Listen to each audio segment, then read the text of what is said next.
Hey guys, welcome back to my channel. Thank you for coming. We are going to do 3 DIYs today, and they are going to have a high-end look with a Dollar Tree price. So I'm so excited.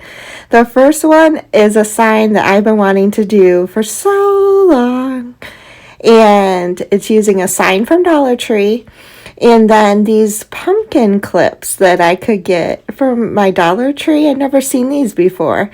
And I opened up, I think, 4 packages, but I only ended up using 2. I went a little crazy. I guess I got excited for these pumpkins. So I flipped my sign over. Now I'm just seeing exactly how many pumpkins I'm going to need. And it ends up being 8. The 8 is the perfect number. So the rest of them are going to be set aside for a future project. Now, I just I took all the stuff off and I painted my sign black. And here's me playing around with my different things I can do on my editing software. That was comic, I think, or cartoon. That's what it was. I'm just being silly. But I painted my sign black, set that aside to dry, and painted my pumpkins white. Now, because these I think are more for Halloween, they're jack-o'-lanterns and they have the face on them, it took 3 coats of chalk paint to actually cover these pumpkins. But it is definitely worth it. So I start off with the white, and then we're going to come in with orange. Okay, so we got the pumpkins prepped and ready. I'm going to use Apple Barrel and Harvest Orange. And I'm going to start just by taking some of my chalk paint and putting it on my tray. Then I'm going to do a little scoop of that, or a dollop, or a dab, or a drop, whatever you want to call it, of that Harvest Orange. And that's going to be our first 2 pumpkins. These are going to be the lightest orange color. And then I think I only did, and I know I only did 1 coat on each. So after the initial 3 coats, it's really not that bad painting, but 1 coat of the light. Then I'm going to come back in with the Harvest Orange again. I'm going to do another drop of it in the same paint that I had already mixed up. And you're going to get a deeper orange. I wish I would have had a different orange. If you have I don't know, these turned out to me kind of peachy, still cute, but I really wanted a more vibrant orange and I didn't achieve that effect. So you might want to start with maybe a different color orange, or maybe towards the end add more. This was a learning process for me too. So for the 3rd set of pumpkins, I did the same thing. I added more Harvest Orange to the existing paint I already had, and I painted 2 more pumpkins. Now the last 2 pumpkins, I did add a little bit more of the orange to the existing paint. We're using the same paint over and over again. And then paint the last 2 pumpkins. So you get an effect of light to dark. It's so stinking cute. I just wanted to share with you my little toy. A lot of people use these little vacuum ladybugs, but I saw a cow on Amazon and I had to get it. My mom loves cows, and growing up we had cow everything in the kitchen. So when I saw this little guy and he was a little vacuum to get my little dust bunnies up, I had to grab it. If you're interested, the link is down in the description box for my Amazon link if you want to use it. But once your pumpkins are dry, now you can assemble your sign. Now you want to make sure that you're within the boundaries of the sign. You don't want to, that's why you see me kind of adjusting and putting that frame back on it, because you don't want to add it and then you have to take it off and redo it. You can write whatever you want. I'm writing Hello Fall on my sign and just freehanding it. And then I'm going to hot glue the pumpkins. I kept them on the clothespins, by the way, so I did not take them off. If you don't want them sticking out, then take the clip off of it. But I thought it was neat with them sticking out, so I left mine on. And then I just hot glued them down in order of how I painted them. This is such a simple sign, but I just think it's so stinking cute and so different. And so after it's all said and done, I really do think it looks like something you would purchase at Hobby Lobby or Kirkland's. Oh my gosh, so cute. Now you can do this and separate your pumpkins even more and not put any words on it. I've been practicing a little bit. I've been watching TikTok actually, and there's a lady on TikTok that, oh my gosh, she just makes writing look so easy. So I actually just wanted to try out how I've been practicing. But you can use a Cricut or a Cameo or stencils or not put any words at all on this. It's totally up to you. But I think that's so stinking cute, don't you?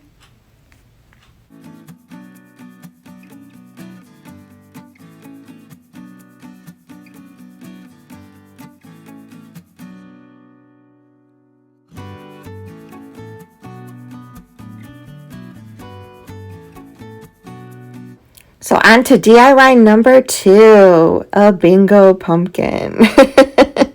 It actually ends up looking more like a birdhouse pumpkin, to tell you the truth.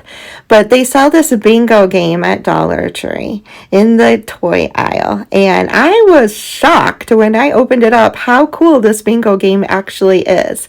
It comes with these little round bingo balls. It comes with these little cards and the I don't know what you would call that other sheet I showed you, that blue sheet with the circles to dab your numbers.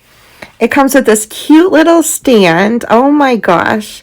It is adorable, and I can use pieces of this bingo game for other projects. So I saved everything that it came with. I took it outside and, well, I'm going to take it outside and spray paint. But first, the little door that you would put the bingo balls in needs to be shut. So I just added a little dollop of hot glue and I pushed it over into the glue to secure it so that that door won't keep coming open. That's where you would insert your little bingo balls. Then I put it on the stand and I used the handle to spin it around as I'm spray painting, which was really neat. Everything got spray painted except for each end. One end is solid, kind of flat, and the other end is open. So I just came in with truffle and I painted it to match. Then I came in and kind of dry brushed truffle all over the bingo ball container, I guess. Then I came in with cashew and I went over everything. Just to give it a vintage, like distressed, worn, old look. And I just absolutely love this little bingo ball pumpkin or birdcage pumpkin. I don't know what to call it. But yeah, it got away from me there. But I'm going painting in the same direction. So I just wanted it all to be one cohesive piece, even though there's that center. Gosh. You get old and you lose your train of thought. So just bear with me, okay? I'm feeling my age today, I guess. Anyway, I thought that you could separate these. When I first saw the bingo thing in the store, I thought it would come apart, but it doesn't. And I really wanted floral inside of this. So I just cut my greenery down, and in the end that is open, I just put it in there. And wherever it fell, it was fine with me because you could still see the greenery. I added some white flowers, and yeah, it was so stinking cute with the greenery inside. So then I went and grabbed one of my little logs. I had one more left and it was too big. So I decided to cut it down. Now, if you guys do it the way I'm doing it right here, be careful because there's real knots in those and it doesn't like to cut through it. Using some wired jute string, I thought it would be neat to put it around that rim that's on the cage. Cage, that's what it's called, bingo cage. To put that around there, use a pencil, and we're going to make little curly cues for the pumpkin. And then I'm going to take another piece of that wired, see what I mean? Dang. Okay, wire jute string, and cut one more piece to make some more curly cues. And I'm just gonna cut a little piece kind of longer for a tail so that I can fold it over inside the pumpkin, add a little hot glue to secure it. Then I can take my little log that I cut and hot glue that to the top for the pumpkin stem. When I was cutting that wire jute string, it was kind of fraying at the end, and I really didn't like the way it was looking, so I just cut a little bit more off of it, took my pencil, and made another little curly Q with it. So I have one small curly Q and one larger curly Q. And then I added the stem. You guys can use anything you want to make little curly cues for your pumpkin, but I have been dying to use that wire jute, so I chose that. Isn't it cute?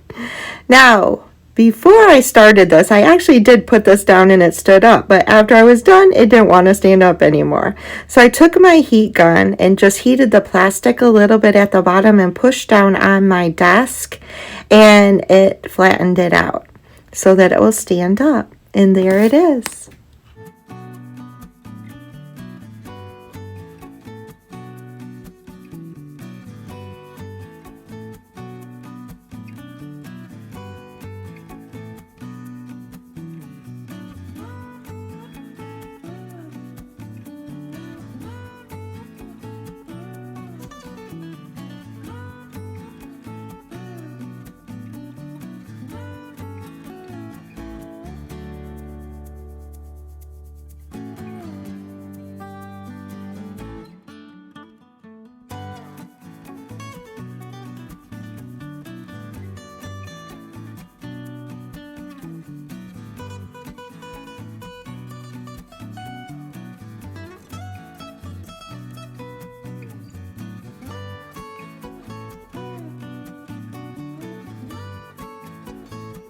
So DIY number 3 is a hot apple cider sign. And I got this sign for $1 at Family Dollar. And I just want to show you how you can just tweak one of these little signs and give it a more high-end look, and so stinking cute. And all it takes is just a little tweaking to this sign. The signs at Family Dollar are pretty cool because they have the plastic on the edges of the hanger, so they're easily removed and put back on. Now, of course, Family Dollar, just like Dollar Tree, loves their glitter. So the apple cider part in the served here was raised with tons of glitter. So just take some sandpaper and a little elbow grease and just keep going over it. I just wiped it down when I was done with a baby wipe, and it gave it like a distressed kind of look, which I thought was so cool. And it removed almost all the glitter. There's still like little remnants of glitter, but not that bad. Not as bad as what it was. So I took some, I think this is 5-inch burlap ribbon, and I cut it to size of the sign. Then I cut it in half, and then I cut the edge off because I want it to be frayed. Then I just put it on my sign and kind of eyeballed where I wanted to trim more of it because I wanted the words at the bottom to show, because this sign is just so cute on its own, really. Like, it would be a shame to paint over this. It's so cute. I loved everything about it except for the glitter. And I thought if I took the burlap, cut it down, pulled the strings off of each side and the longer sides, and just used a glue stick and put the ribbon down with a glue stick. I opted for a glue stick because I thought it would hold it better and flatter than using hot glue. Plus, I didn't really feel like burning my fingers. And it worked. It was perfect.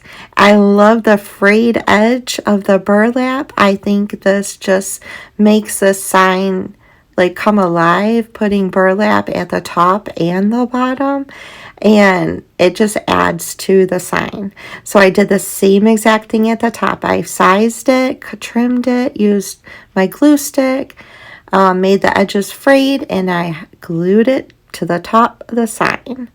And look at that. It just doing that, I think, changes the dynamic of this sign. But we're going to go one step further, and we're going to add a little burlap bow out of the extra burlap I had left over. I reattached the hanger, the original hanger, because you could see where the holes were right through that burlap. And then I just made a little burlap bow and glued it to the edge of the left hanger. Does that make sense? Right over the cup. It was a lot of brown, so I just took a little white flower and I added that to the center of my bow. And look at that. Oh my gosh, I didn't want to change this sign because I loved it. Just didn't like the glitter, and adding the burlap just makes it a lot more high-end looking and so stinking farmhouse cute. This is so cute. I can't wait to put it out with my fall decor.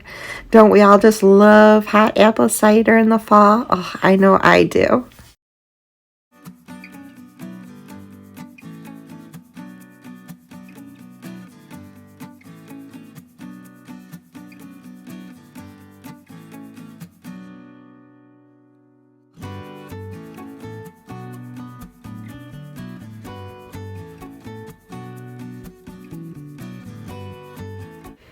So which one of these projects is your favorite? Let me know in the comments below. And as always, thank you so much for stopping by and checking out my video. I appreciate your love and support. If you're new to my channel, welcome and thank you so much for joining me. And if you've been with me all along, you know how much I love you guys and I appreciate you. I hope you're having a blessed and wonderful week, and I'll see y'all next Sunday. Bye, y'all.